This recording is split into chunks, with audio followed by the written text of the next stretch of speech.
David Moss, author of Interdisciplinary Education in the Age of Assessment, criticizes the current system as narrow and often superficial, and often damaging to school systems and individual students.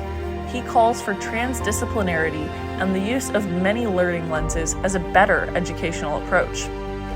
The goals of interdisciplinary education reach far beyond simply acing academic tests. Interdisciplinary education equips students with the ability to think critically, ethically, and reflectively, as well as discuss and solve real-world problems in a meaningful and nuanced way.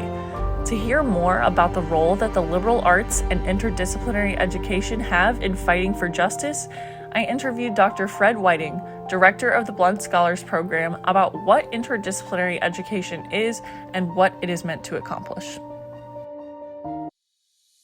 There are a lot of different valences to the term education these days, but interdisciplinary education for me is the liberal arts, and it's that vision of both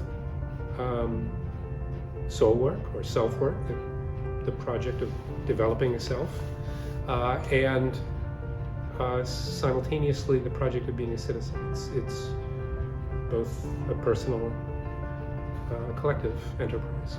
This personal side of it, what I call soul work, is essentially the way in which education informs us. And by informs, we think of informs as the transfer of information.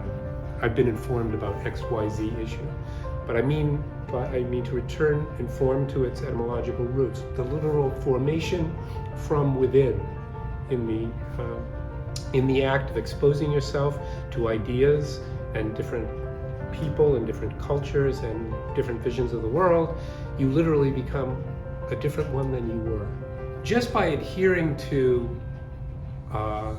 the vision of education that the liberal arts advances, whatever the particular experiences are, whatever the things learned are, just by adhering to that form, that kind of holistic and interdisciplinary form of education, that's necessarily going to translate from individual experience to shared experience. The individual's progress is the collective's progress, and the collective and what it's doing has everything to do with the individual.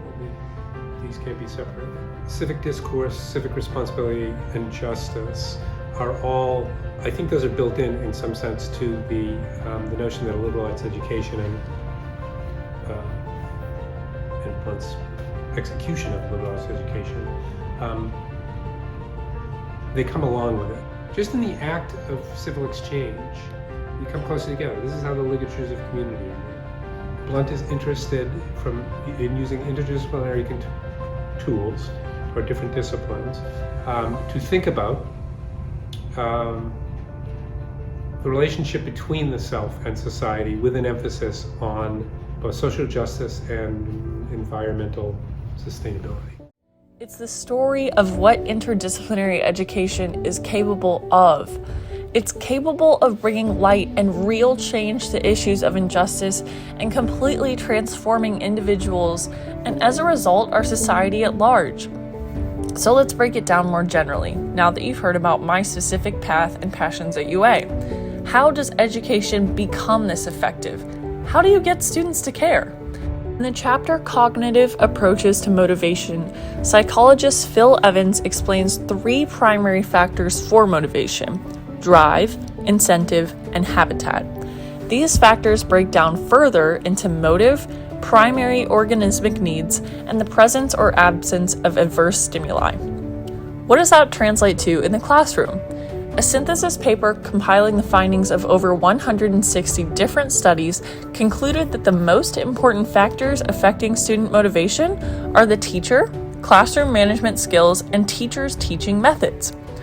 In terms of interdisciplinary education, practical examples of effective teaching methods include collaborative learning communities, seminar courses, attention to integration and synthesis in projects, inquiry and discovery-based learning, and learning portfolios, all of which are incorporated into the Blunt Scholars Program. But what can teachers, not specifically in a liberal arts minor, do to connect with their students? To learn more, I interviewed Mrs. Angela Billings, a professor of communication studies. How do I motivate students, I like to build relationships with my students as much as possible. Of the 3 modes of persuasion, the one that I find most effective and most important in the classroom is probably the ethos, the credibility. It's the relationship aspect. Do they trust you? Do the students trust you as an educator, that you are giving them the correct information and that you're guiding them in the correct way, or in the way that is going to be most helpful for them depending on what their future goals are going to be? We have seen the power of rhetoric, the power of storytelling, the importance of different words that we're using. So even those small word choices make a really big difference on how people are thinking of the situation and the narratives that are being told. So as a teacher, I hope to inspire my students through example. I am incredibly passionate about what I do. I love what I do. I want my students to experience that same love, that same passion for whatever career choice they are choosing. And so if I can instill just a little bit of my passion in them, to motivate them, to encourage them, to get them to study just a little bit more because maybe this will help them down the road, then it's a success. But if I can broaden my horizons a little bit and go into that understanding that there's a whole world out there that I don't know, then I'm going to be better able to communicate with those people, to relate to those people, and we're going to have better relationships and less misunderstanding. I want to end with the story of Socrates, the gadfly of Athens. In his defense to the Athenian jury, he made many compelling points about the responsibility of citizens to think rationally and act justly, even when it's unpopular. Education is meant to transform students into the gadflies of society who fight for justice even when it is challenging. I hope this mini documentary has served as a gadfly to expose the issues of environmental justice facing the Black Belt of Alabama, and at the same time show that change is possible when passionate people work together. I hope it has also illustrated the challenges and possibilities of current education and made the case for interdisciplinary study. I will leave you with the challenge to find the straight pipes in your field of interest. What stinks? What hurts people? What do you want to see change, and how can you get the most of your education, transforming as an individual and therefore pushing the world in the direction of justice? The transformative power of education is not just my story, it's all of ours. Thank you for watching.